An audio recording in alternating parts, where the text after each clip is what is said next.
réaction nanga pona nanga zana innocent nanga basimbise nde touche mais tellement azali zoba lokola ngoi mulunda olandi ye basimbise touche moto mbanga jera malila so bapesinga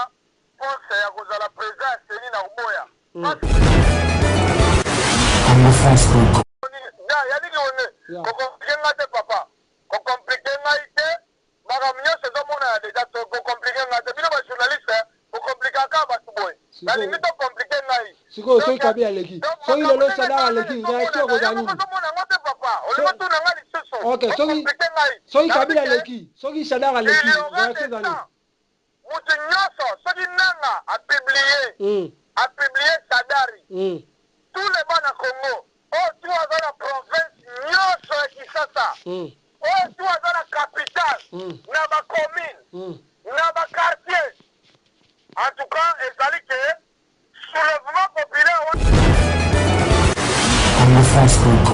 Mesdames, Mesdemoiselles et Messieurs, bonjour, bonsoir, ça dépend à l'heure à laquelle vous êtes en train de nous suivre. Chers amis, fidèles téléspectateurs, bienvenue dans cette émission Je t'aime avec Yannick Wenge. Moto atonda na kibonzambe ba merveille na tout botala ka biso ba branché botala ka congofrance.com na pesi ma merveille na année il y a 2019 en tout cas nous avons vraiment akokisa toujours kokokisa ba posa na bande tout au botala ka biso. Bienvenue dans cette émission Je t'aime avec moto nkolo moto atonda na kibonzambe na lo ka biso so nzambe te ma watro charmi fidèles téléspectateurs, le lot aussi on belé. Vous avez madame une émission au Showtime avec Yannick Wenge. Donc on a belé les calambours qu'on a bis au Congo. Élection et ça a mis les 30. Tricherie c'est tricherie. Malgré la tricherie, tout le monde a qui ba opposant de babimi. Loko la Martin Fayulu, loko la place Moussou ba Félix Tshisekedi. Shadari ayokani ata mukete. Toko solango nakati ya émission oyo. Nanga ayeba yembeli nzembu nanga ko changer te akozala ndenge moko lelo lobi pe libéra lokola Yesu Kristo mwana ya tata Nzambe. Chers amis fidèles téléspectateurs, bako publier les 6 les dimanche oyo pourquoi kaka batie ba publication ya élection ya les 30 et les 6 torosolango na kati ya émission oyo ba province mususu ba voter te pourquoi bango ba voter te tokosolango na émission oyo comme on ngai Yannick Wenge moto atona kibonzambe naza ndeko na bino congolais oyo na pesa bino information toujours na site biso congofrance.com lelo to sala émission to sola muke na général Malila et tokozwa moi temps to sola par rapport ya makambu oyo eleki na élection na biso na Congo mais na pesi mbote na bosanga Josué Didi Dipumba pourquoi pas na Cédric Kituku sima ya caméra qui participe à Zaliwana toujours soit makasi pour esala kitoko to solana général Malila la pesi mbote pe oza boye malamu na émission na biso. Yannick Wenge merci na yo pe na émission ya Congo France Mobimba na remercier bino nyonso. Merci beaucoup général Malila balbaota la yo ebele na monde entier na ministre oyo élection dans ma province mususu salamité raison ezaki nini réaction pour nini entre 3 provinces ou élection et salamité mais réaction na la province mususu soki élection et salamité ezali compte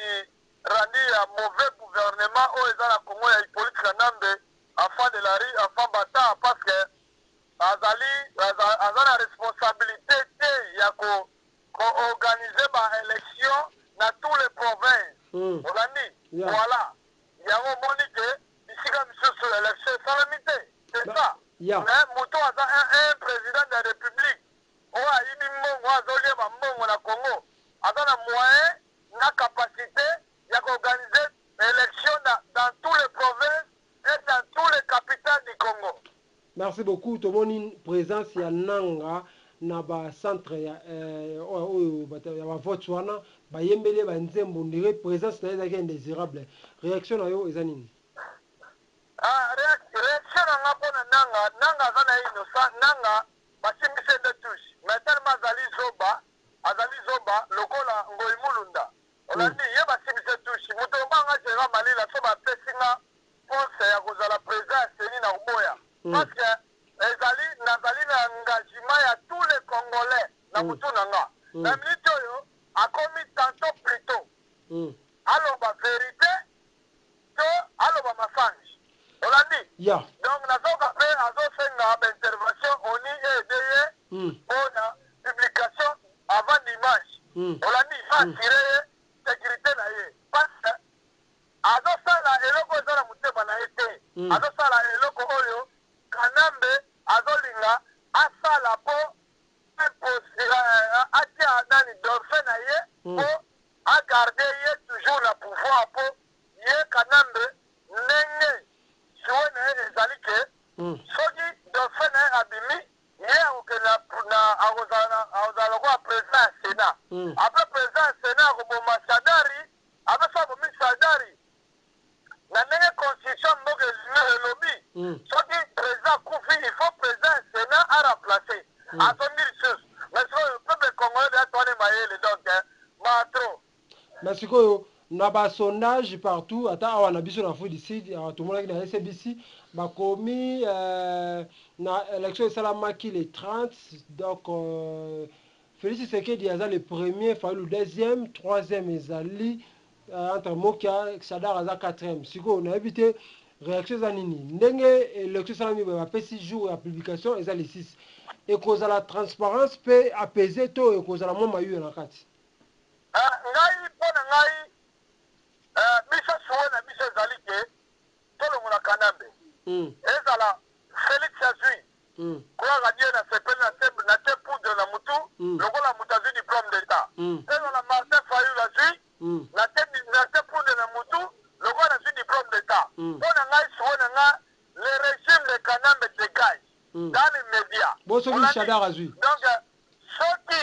Félix azoganye gloire à Dieu eloko biso olingi ndango wana un Congolais de 100% de père et de mère pas de Rwandais pas de gens qui viennent à l'extérieur du pays lokola Rwanda te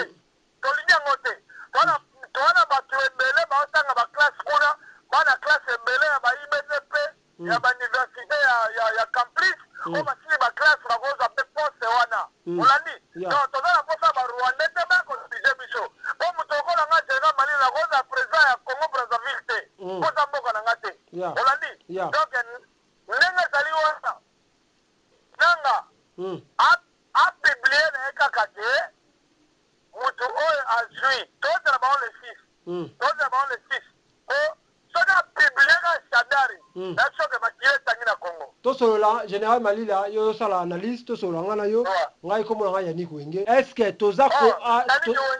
kosatendre ke nanga akokota na RTNC na basoda ya Kabila baka na se wana akoti ya RTNC apiblie Félix to Fayulu na élection oyo euti koleka oyo toza sire ke nanga akopiblie entre Félix ou Shadari ye moto aza na minduki na mutu na ye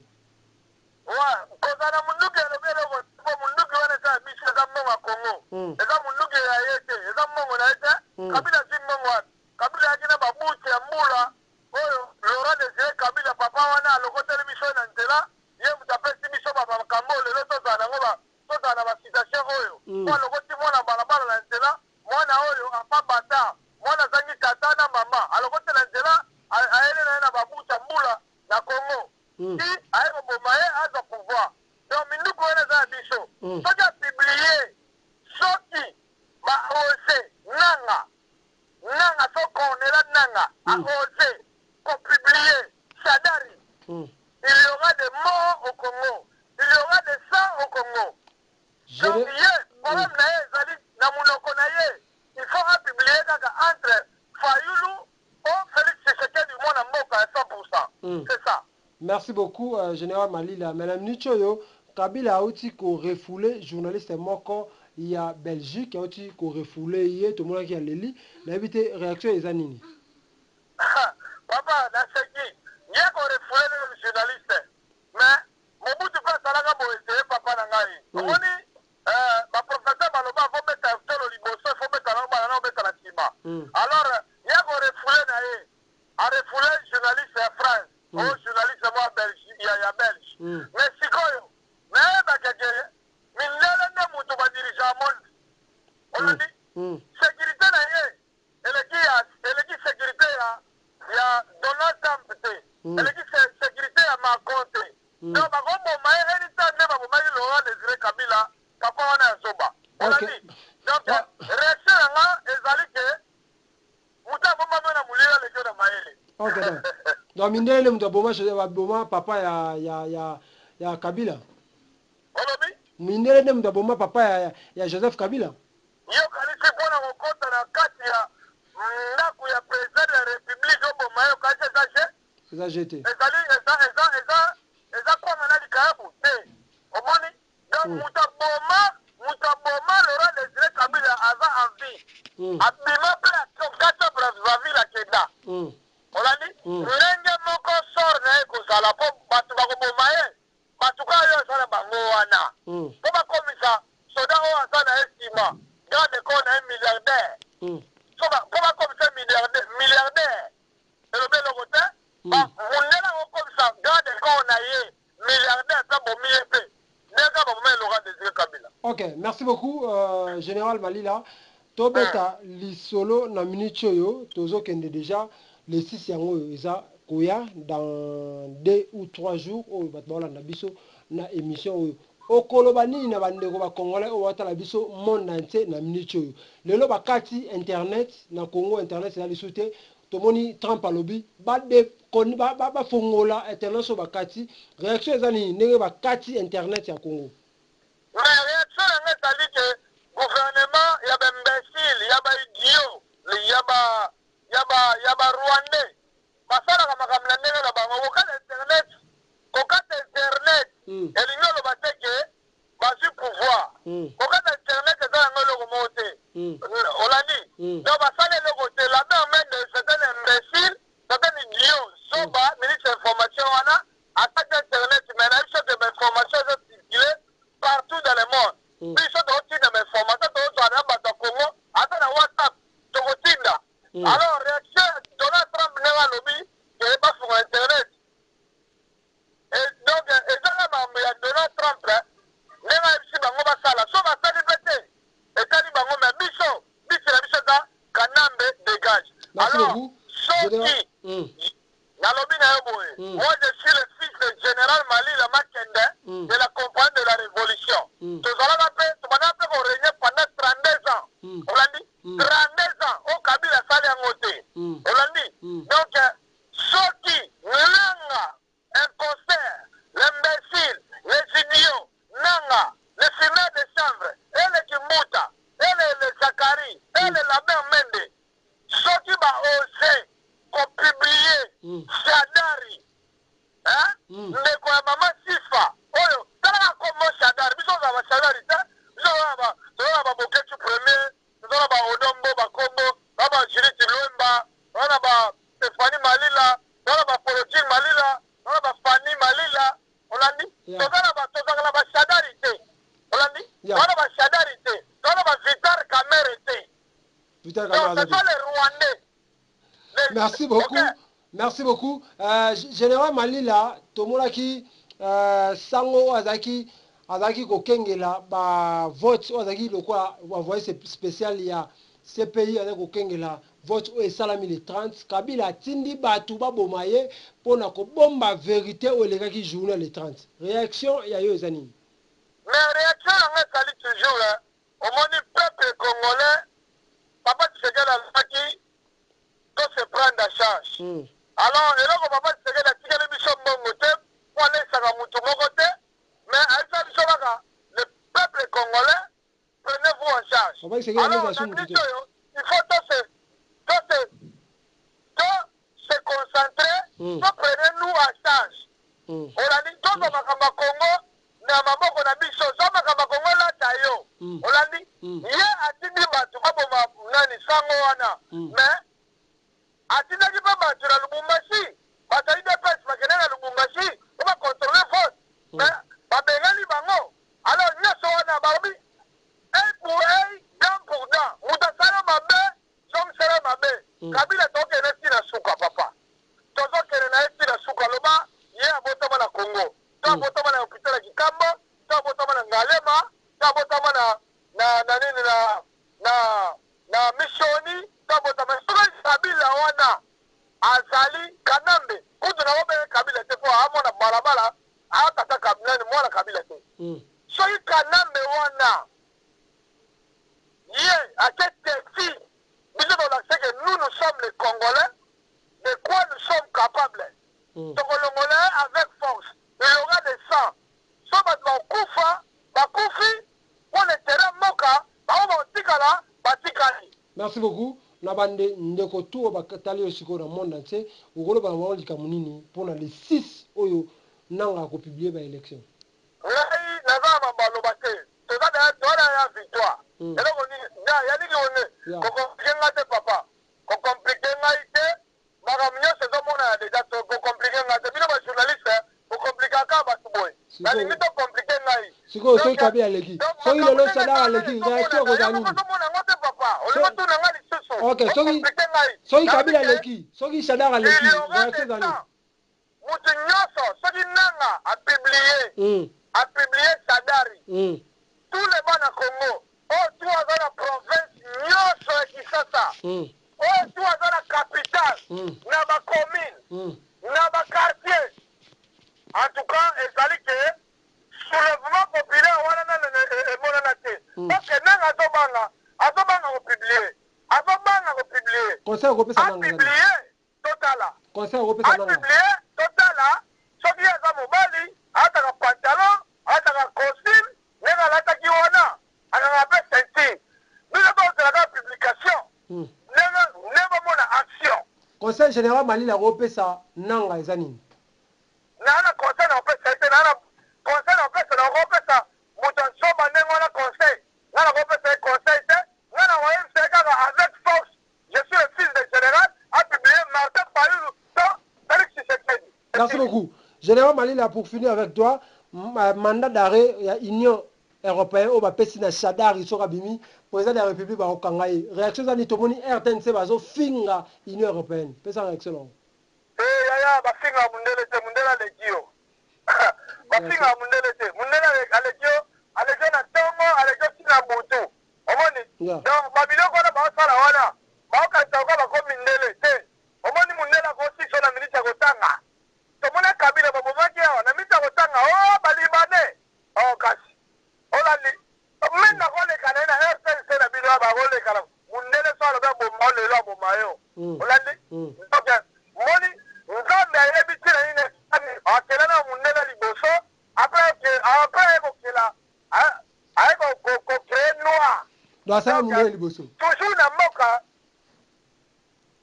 oyo muto bato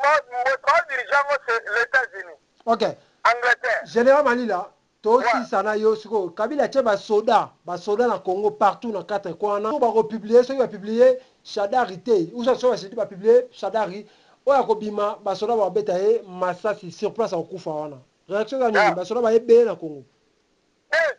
ngakuna lingi ba soda mo eza mbala liboso te po ba soda na biso pa ya kango kolo baza bazoba wana oyo sabango ba bazoba ide tumba aza mutako boma kone kanyama amutako boma oyo mususu wana soki général soka la police wana oyo ba remplacer kone kanyama amutako boma kalobi boye ata na ye commune militaire na mona ta muke akeleka na Corée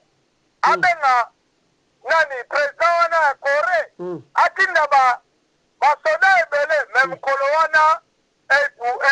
dan pourcent tokosilana na ye biso kana posa na ye te papa eloko nini esilaka na mokili te bamobutu babeta 39 ans ta babengani ye alela na tele oyo aloba comprenez mon émotion aza mobile na wakenda okani ya général Malila kabila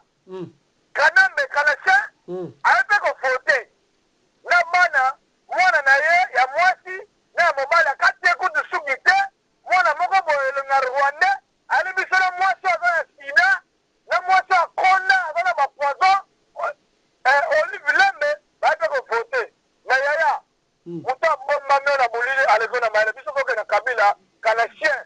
l'imbécile les idiots oyo quelqu'un qui a les gros yeux comme un hibou okende tina suka merci beaucoup na bakimbuta les fumeurs de chanvre na bamende oyo matoi na baboshap na banani na biso okende na bango tina suka alors wana Congo tous Merci beaucoup, Général Malila. Marteau, Meli, Pau, Tunda Makena, Akela na Mukile, instrument. Nyoso za Makena Mukile. Masimba, Obi Mapoto Ngola, Ipolitika Nambe. En plus, Yannick Wangé. Yeah. C'est le moment, il y a ma musicien, merci beaucoup. Yokana tout d'abord, question Mibale, poto kabala yo, question Mibale. Olive Leme abenisaki Shadari, na kombo ya Yesu Kristo Masia, Shadari na président ya Congo. Répondez à la question. Ndenge Olive Leme atielaki Shadari Loboko, a prié pour la albe aux président. Pesa une réaction pour tout question sur les musiciens suka poto ces émissions. Est-ce mujo sida o agana mwana msagana sida nenga zawana foka soni nabia mutoko Olive Leme solo mole lamba papa ata yo ogobi mala ete la ete tala nenga tikali mikuba tala nenga tikali mikuba o babe ngabena etikale viva est-ce muto nengo wana agotera muto koma moko pasui olandi donc wana za ba massage okay alonga na pouvoir mumafu muivi muibi bandi fumée de chèvre naba nanga bana Congo nanga yeba ngoke responsabilité à tous les Congolais et la mutuna yo tala ngoimulu suka na wheelchair ya kota mabele inge ta honorable général Malila le fils de général Malila Makende. Merci beaucoup le général Malila. Depuis Cape Town, je vous remercie d'avoir assisté dans cette émission. Chers amis, fidèles téléspectateurs, comprenez vraiment c'était là l'interview avec général Malila. Cette émission, c'est votre émission, une émission qui vous permet à participer dans cette émission partout où vous êtes. Vous êtes à l'Europe, vous êtes à Kinshasa, dans Mbandaka P, vous êtes à Mbandaka, vous êtes dans Lubumbashi, partout vous pouvez participer dans cette émission. Je suis Yannick Wenge, moto atona Bonzambe, vraiment dans la Sengo. Yaoyamba pour la bino général Malila, vraiment tous les généraux les 6. Aujourd'hui, je ne sais pas, c'est les journées, les 3, les 4, les 5, les 6, les 5, les 3, les 2, les 2, ou de tourner mission, ou tous les 6, ceux qui nanga a publié Shadai Mal. Ngai Yannick Wenge, moto Bonzambe, nayebi ke a publié Shadai parce que ça m'a sorti de Mutuna, Minduki. Il a Mutuna, Azana Chouate, faut publier Kaka Shadai. Chers amis, fidèles téléspectateurs, nous sommes arrivés à l'Apocalypse de cette émission. Apocalypse, c'est comme la souka. C'est-à-dire, si on dit Apocalypse, la Bible, c'est qu'il y a des souka. Nous sommes arrivés à l'Apocalypse de cette émission. Merci beaucoup à tous ceux qui ont suivi cette émission. Restez toujours branchés sur www.congofrance.com. Vous avez décidé l'émission la Bisso. Pour nous toujours d'informations. D'ici là, portez-vous bien sur www.congofrance.com avec l'espoir de vous retrouver prochainement. Ciao.